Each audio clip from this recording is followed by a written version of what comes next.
मित्रों, हमने पिछले वीडियो में आपको बताया था किस प्रकार से बांग्लादेश ही नहीं पूरे विश्व के मुसलमान रोहिंग्याओं पर बड़ा कूद रहे हैं। अलग अलग आतंकवादी संगठन इनको बॉम्ब बना करके, इनको ट्रेनिंग दे दे करके हमारे देश या अन्य देशों में भेज रहे हैं ताकि ये लोग वहां पर आतंक मचा सकें। लेकिन उन्हीं रोहिंग्याओं को मारने वाले म्यांमार देश के बौद्धों के ऊपर आज तक किसी ने चूं तक नहीं की। बांग्लादेश जो कल ही पैदा हुआ है और उसके पैदा होने में भी हिंदुस्तान का बड़ा हाथ है, वो देश भारत को धमकी दे रहा था कि हमारे पास में ये ड्रोन है, हमारे पास में वो ड्रोन है।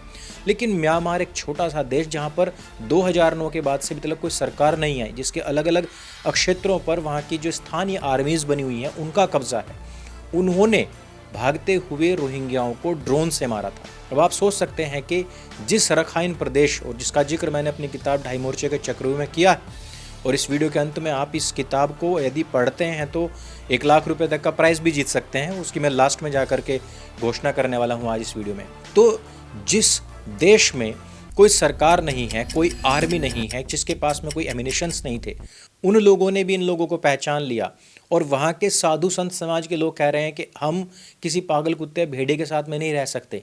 उनको मारकर भगाने वाले लोगों की चर्चा आज पूरे विश्व में क्यों है, इसके ऊपर हम चर्चा करने वाले हैं। क्योंकि रखाइन प्रदेश के अंदर एक छोटी सी आर्मी है जिसका नाम है आरकान आर्मी। इस छोटी सी आर्मी ने ना केवल अपने रखाइन प्रदेश से रोहिंग्याओं को मार करके भगाया, बल्कि जिस शहर में, टेक्नॉफ शहर जो बांग्लादेश में स्थित है, वहां तक मार मार करके भगा दिया है। और म्यांमार ने इस टाइम पर बांग्लादेश की 271 किलोमीटर सीमा के अंदर घुस करके कब्जा कर लिया है। अभी जो विजुअल्स आ रहे हैं, अभी जो वीडियोस आ रहे हैं, उनसे भी हमें यही पता लग रहा है। और कहीं ना कहीं इसके पीछे हिंदुस्तान की सरकार, हिंदुस्तान का जो खुफिया एजेंसी है, उनका योगदान भी बताया जा रहा है। तो मैं इसको थोड़ा सा डिटेल में लूंगा। तो मैं आपको बता दूं कि ये जो रखाइन प्रदेश है, नक्शे में आप देख सकते हैं, इसमें तकरीबन 30% के करीब मुसलमान रहा करते थे, जिनको हम रोहिंग्या मुसलमान भी कहते हैं। रोहिंग्या मुसलमानों ने स्थानीय बौद्धों को मारना शुरू कर दिया था, उनकी बहन बेटियों के साथ में दुष्कर्म करना शुरू कर दिया था। इन्हीं रोहिंग्या बदमाशों को जिस समय पर बौद्धों ने वहां पर प्रतिक्रिया देनी शुरू कर दी थी, तो आपने देखा होगा आज़ाद मैदान में जब 40-50 हज़ार लोग इकट्ठा हो गए थे, और आपने देखा होगा वहाँ पर जो अमर जवान ज्योति थी जिसको कि मुस्लिम लड़के तोड़ रहे थे, वो उसी टाइम का था कि ये लोग, हमारे भारत के मुसलमान लोग जो हैं, वो रोहिंग्याओं को सपोर्ट कर रहे थे। और रोहिंग्या को सपोर्ट करते करते इन्होंने देश को ही शर्मसार कर दिया था। लेकिन वो रोहिंग्या फिर धीरे धीरे भारत में घुसने लग गए और उन लोगों को अरविंद केजरीवाल सरीखे लोगों ने अपने अपने राज्यों में बसाया, जिसके ऊपर हमने पिछला एक वीडियो किया है 30 मिनट का। उसमें हमने पूरी डिटेल्स दी हैं कि ये लोग कितने खतरनाक हो चुके हैं। तो सबसे पहले हम बात करते हैं अराकान आर्मी के द्वारा हुआ क्या है। अराकान आर्मी के जो चीफ हैं, उन्होंने बताया था कि हमने माउगंडो का पूरा क्षेत्र जो है वहां तक हमने कब्जा कर लिया है। वहां की जो जनसंख्या है तकरीबन 1,10,000 के आसपास थी, वहां के लोगों को भी हमने अपने कब्जे में ले लिया है। अराकान सेना के जो प्रवक्ता हैं वे हैं खिंग थूखा।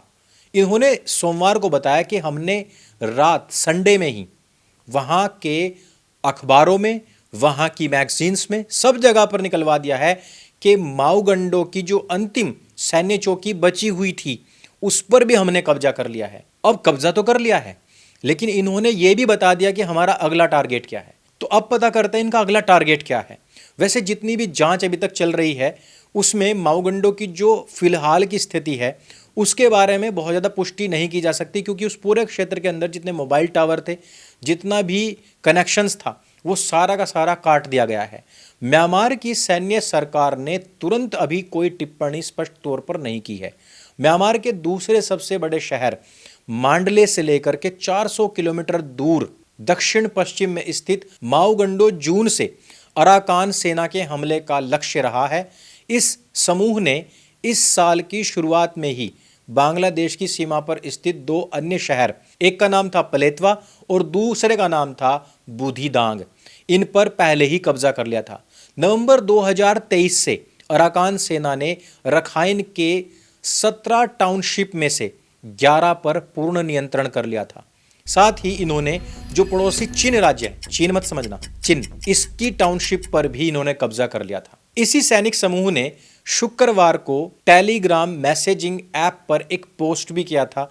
उन्होंने सेना की पश्चिमी कमान को छोड़ करके 30 से ज्यादा सैन्य चौकियों पर कब्जा कर लिया है बांग्लादेश की, और रखाइन और पड़ोसी चीन राज्य के दक्षिण हिस्से के साथ साथ बंगाल की खाड़ी में देश के क्षेत्रीय जल को भी नियंत्रण कर लिया है। इसमें रखाइन में हाल ही में जो लड़ाई हुई थी मुस्लिम और रोहिंग्याओं के बीच में, इसके फिर से उभरने की आशंकाएं हो चुकी हैं। रीजन यह है कि रखाइन प्रदेश से जो मुसलमान भागे थे उनमें अभी भी कुछ मुसलमान हैं जो बचे हुए हैं, लेकिन अब लग रहा है कि जो अराकान सेना है वो अब इनको भी वहां पर मारेगी। तो बांग्लादेश के लिए स्थिति बहुत ज़्यादा विकट बन जाती है। एक तरफ बांग्लादेश खुद अपने देश के अंदर जो विद्रोह पनप रहा है उससे जूझ रही है, जो पूर्व की सरकार थी, जो उनके समर्थक थे, वो उनसे जूझ रही है। इधर से रोहिंग्या जो थे 12 लाख से अधिक तो ऑलरेडी बांग्लादेश में थे ही, भूखमरी के हालात बने हुए हैं, भारत ने हर तरीके से हाथ पीछे खींच लिए हैं। अब वहां से म्यांमार की जो अराकान सेना है वो फिर इनके ऊपर हमला कर रही है। तो 271 किलोमीटर कोई कम नहीं होता है, लेकिन हमें यह भी जान लेना चाहिए कि अराकान की आर्मी है क्या।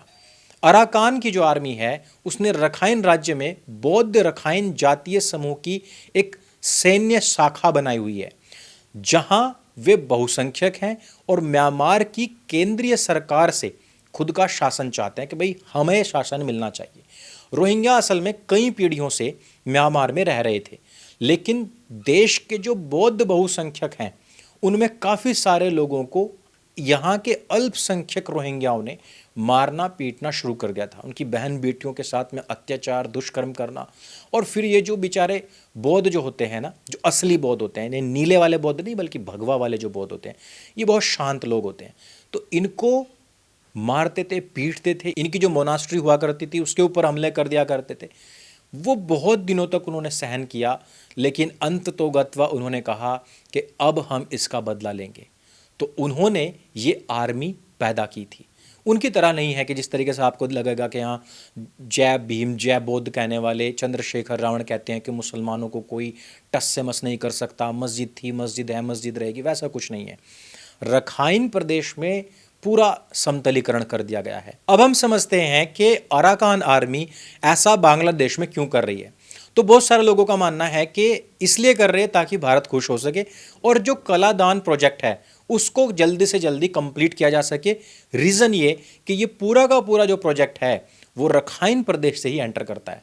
एक्चुअली जो कलादान प्रोजेक्ट है वो एक मल्टी ट्रांजैक्ट ट्रांसपोर्ट प्रोजेक्ट है, जिससे कि कलकत्ता से कोई जहाज निकलेगा वो वहां से निकल करके सीधे म्यांमार पहुंचेगा, और म्यांमार में भी जो रखाइन प्रदेश यानी कि बांग्लादेश से मिलता हुआ सामने एकदम उसके वहां पर जाएगा, और वहां से फिर सीधा रोड जाएगा कहां, मिजोरम तक। क्योंकि बांग्लादेश इस समय पर 3 तरफ से तो घिरा हुआ है भारत से, और चौथी तरफ से जो रखाइन वाला क्षेत्र है वहां से घिरा हुआ है म्यांमार से।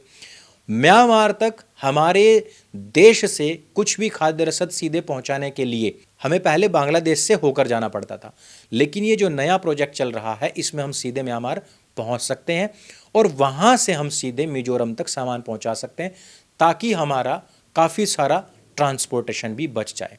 तो इस प्रोजेक्ट को भारत जल्द से जल्द कंप्लीट करे, क्योंकि जिस क्षेत्र में शांति होगी, जहां पर घुसपैठिए नहीं होंगे, जहां पर एम फैक्टर नहीं होगा, वहां पर लूट खसोट का कोई भी इस तरीके का संशय नहीं बना रहता। जैसे आप उत्तर प्रदेश में देख रहे हैं, उत्तर प्रदेश में जितनी क्लीनिंग चल रही है उतना ही यहाँ पर एफडीआई यानी कि फॉरेन डायरेक्ट इन्वेस्टमेंट भी आ रहा है, और जितना यहाँ पर अपराध कम हो रहा है उतना ही यहाँ पर ईज ऑफ डूइंग बिजनेस भी बढ़ रहा है। तो सीधे सीधे हम इस प्रकार से इसको समझ सकते हैं।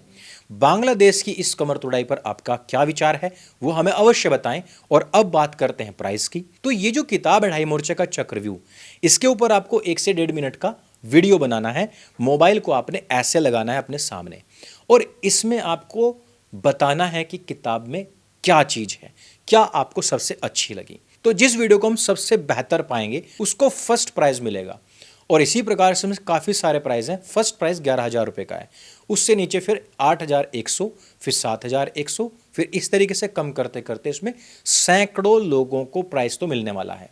और ऐसा बिल्कुल नहीं होगा कि आपको प्राइज ना मिले। तो अगर आपने किताब पढ़ी है तो फटाफट अपना कैमरा निकालो और इसको समराइज करो, जितने बेहतरीन शब्द उतने ही जीतने के चांसेस ज़्यादा। तो इस वीडियो में सिर्फ इतना ही। अगर ये वीडियो आपको अच्छी लगती है, जानकारी से भरपूर लगती है, इसको सबके साथ में शेयर अवश्य करें। मेरे संग बोले सत्य सनातन वैदिक धर्म की जय। जय हिंद, वंदे मातरम।